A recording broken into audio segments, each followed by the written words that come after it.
네, 반갑습니다, 여러분. 조커프TV 조현일입니다. 자, 레이커스, 새로운 빅맨 영입에 대한 이슈가 있었죠. 그런데 빠르게 데려왔습니다. 바로 이 알렉스 렌이라는 선수가 주인공인데, 7푸터입니다. 그래서 키가 2m 13cm 전후에 아주 키가 크고 기동력이 좋은 빅맨입니다. 누군가가 들어와야 된다면 또 누군가는 나가야겠죠. 바로 크리스찬 우드가 웨이브가 됐는데 이 소식 전해드리도록 하겠습니다. 자, 곧 복귀할 거라고 했지만 결국 웨이브가 됐습니다. 이 크리스찬 우드 같은 경우에는 BQ는 아쉬운데 어떤 식으로든 내가 공을 주잖아요. 그러면 2분당 1점을 만들어낼 수 있는 그런 아주 공격력이 좋은 선수입니다. 대신 높이를 앞세우는 수비는 세로 수비만 강하고 가로 수비라든지 혹은 팀 디펜스라든지 또 혹은 락다운 디펜더로서의 면모는 거의 없는 선수였어요. 그러니까 공격적으로만 이렇게 도움이 되는 선수였는데 본인이 부상해서 곧 복귀할 거다. 나 지금 진행 중이고 조만간 돌아올 것이다 라는 그런 SNS의 계제글과는 다르게 곧바로 이사 이후 시즌 단 한 경기도 뛰지 못하고 웨이브가 됐습니다. 자, 크리스찬 우드가 레이커스에서 뛰었던 그 기록을 한번 살펴보도록 하겠습니다. 지난 시즌도 50경기를 뛰었는데 지난 시즌 막판에는 부상 때문에 팀과 동행하지 못했죠. 50경기 뛰면서 17.4분, 6.9득점, 5.1 리바운드. 리바운드는 또 의미를 잘 잡는 선수였어요. 그리고 야투가 46.6, 3점이 30.7%. 그러니까 빅맨, 그 다음에 우드의 운동 능력, 또 기력치를 감안했을 때는 좀 아쉬움이 있는 그런 효율이었죠. 결국에는 또 부상 때문에 아웃이 됐고 똑같은 부위에 똑같은 부상을 입었습니다. 그래서 레이커스 의료진에 대한 이야기도 많이 나왔는데 결국에는 이번 시즌에 출전 기회를 아예 잡지 못했습니다. 부상 때문에 결국 웨이브 통보를 받고 말았죠. 자, 라펠린카 단장이 굉장히 바쁩니다. 트레이드 데드라인 전에 루카 돈치치를 데려오게 됐고 또 돈치치를 데려오면서 시즌의 계획, 또 향후 2, 3년 동안의 계획이 완전히 긍정적인 의미로 틀어졌죠. 완전히 바뀌었습니다. 자, 그러면서 돈치치와의 면담을 통해서 곧바로 샬럿 호네츠의 마크 윌리엄스를 영입했습니다만 트레이드는 결국 취소됐습니다.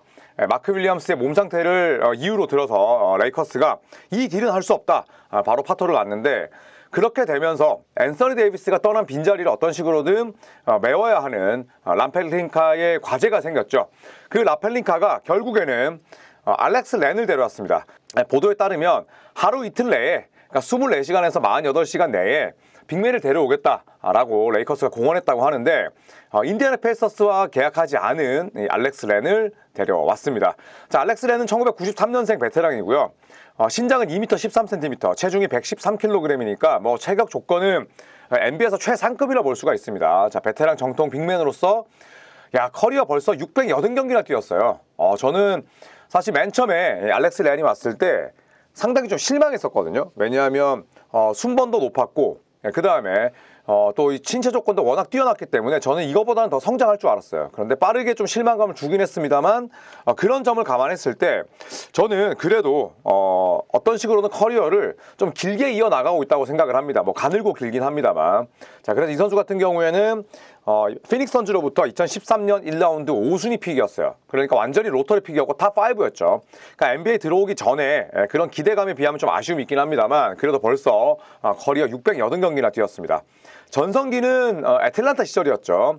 딱 2년이었는데 2년 동안 117경기에 나섰고요. 그리고 10.3득점, 그리고 5.6 리바운드, 어시스트 1개를 또 기록을 했었습니다. 자, 물론 이제는 알렉스 렌이 나이도 들었고 그 다음에 기동력도 줄긴 했습니다만 제 개인적인 생각은 그렇습니다. 레이커스가 지금 바이아웃 시장에서 빅맨을 데려올 수 없어요. 그 다음에 에이프런 초과 있기 때문에 12.9밀 이하만 데려올 수 있는데 바이아웃 시장의 빅맨은 씨가 말랐습니다. 대부분은 디펜더, 윙 디펜더 아니면은 볼핸들러밖에 없어요. 그래서 레이커스가 바이아웃 시장에서 데려올 수 있는 선수는 많지 않았습니다. 그렇다면 고육지체까지는 아니지만 어떤 식으로든 로스터의 깊이를, 특히나 빅맨진의 깊이를 키울 필요는 있었거든요. 왜냐하면 크리스찬 우드가 언제 돌아올지 모를 노릇이고 돌아오면 또 경기 감각 찾아야 되죠. 매치핏 찾아야 되죠.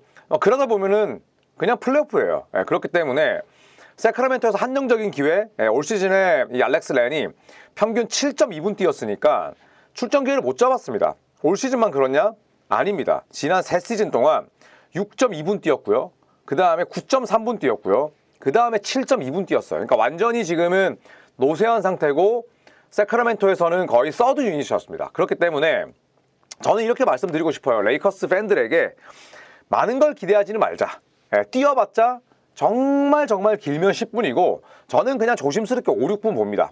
5, 6분만이라도 버텨주면 다행이고, 다만 지금 레이커스가 굉장히 움직일 수 있는 폭이 좁잖아요. 그런 상황에서 데려올 수 있는 최적의 빅맨이었다. 다만 우리가 많은 걸 기대하지는 말자. 저는 그렇게 말씀을 드리고 싶습니다.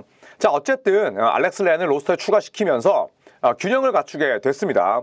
자, 레이커스는 마크 윌리엄스의 트레이드 불발로 여전히 골밑은 헐거운 상태입니다. 자, 그런데 알렉스 렌을 영입하면서 빅맨 로스터의 깊이가 강화됐어요. 물론 크리스찬 우드를 내보내고 그 자리에 온 거기 때문에 깊이는 그대로일 수 있지만, 아까도 말씀드렸듯이 뛰지 못하는 선수를 뛸 수 있는 선수로 바꿔온 것만으로도 이 움직임은 의미가 있다고 생각을 하고요. 자, 알렉스 렌 영입으로 크리스찬 우드는 웨이브가 됐고, 이제 캠 레디시의 운명이 궁금해지긴 합니다.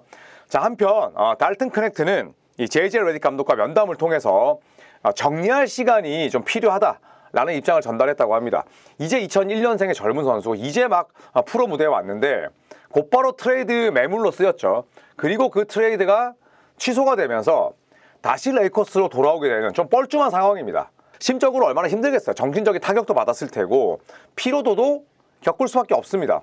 르브론 제임스가 나를 샤라웃 해주고 한 경기에 3점 8개를 넣으면서 막 진짜 할리우드의 팬들을 열광케 했다가 결국에는 내가 정말 비즈니스의 일환으로 다른 팀으로 트레이드가 차라리 됐으면 모르겠는데 또 되돌아왔기 때문에 크넥트 입장에서는 조금 마음을 추스를 시간이 좀 필요하다고 생각을 합니다. 자, 레이커스 로스터가 얼추 완성이 됐습니다. 루카 돈치치, 오스틴 리브스, 루이 하치무라, 르브론 제임스, 잭슨 헤이즈로 구성이 되어 있고요.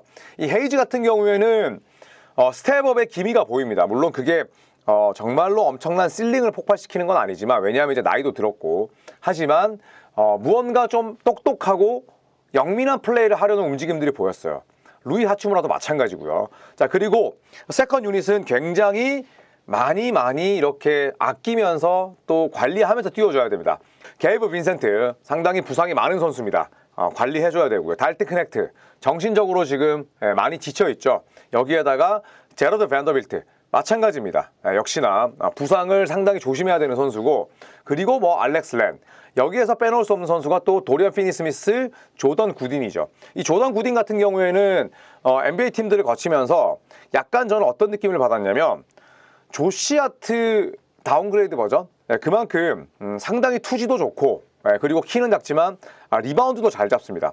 신장이 190cm에 90kg이니까 좀 다부진 그런 체격을 가지고 있고요. 그리고 이 친구 같은 경우에는 NBA에서 123경기를 뛰었는데 워싱턴, 피닉스, 멤피스 거치면서 항상 투지 넘치는 플레이, 보드 장악력, 그 다음에 어느 정도의 하프코트 볼 운반, 이런 능력까지 가지고 있습니다. 또 도리언 피니 스미스는 기록으로 드러나지 않는 그런 위력을 가지고 있잖아요. 워낙 수비도 잘하고 3점 성공률도 좋은 그런 3&D 빅 윙이라고 볼 수가 있는데, 저는 레이커스가 물론 냉정하게 봤을 때 우승에는 아직까지 좀 무리가 있다.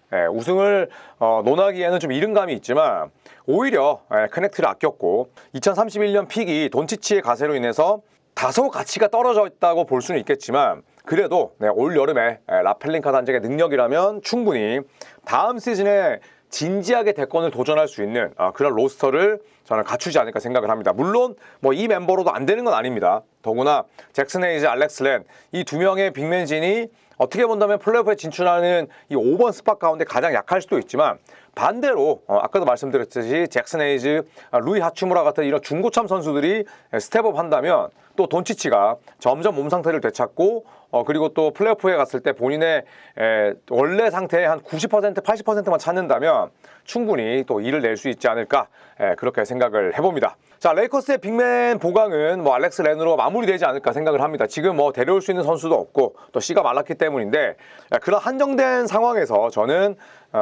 크리스찬 우드를 웨이브하고 알렉스 렌을 데려온 건 최선의 무브였다. 다만 우리가 알렉스 렌에게는 너무 많은 걸 기대하지는 말자, 그런 생각을 전해드리고 싶습니다. 자, 오늘 제가 어제 대구 MBC 촬영을 하는 바람에 루카 돈치치의 데뷔전을 제가 다루지 못했습니다. 자, 오늘 루카 돈치치가 가세한 레이커스는 어떻게 바뀌었고, 또 어제 골든스테이트도 지미 버틀러를 데려오고 나서 2연승이잖아요. 그래서 버틀러의 두 번째 경기, 또 돈치치의 레이커스 데뷔전을 선수들의 움직임 위주로, 전술 위주로 이렇게 다루도록 할 테니까요. 오늘 아마도 영상이 한 4개 올라갈 겁니다. 네, 그래서 많이들 봐주시고 또 좋아요, 구독 설정 해주시면 감사하겠습니다. 여러분 고맙습니다.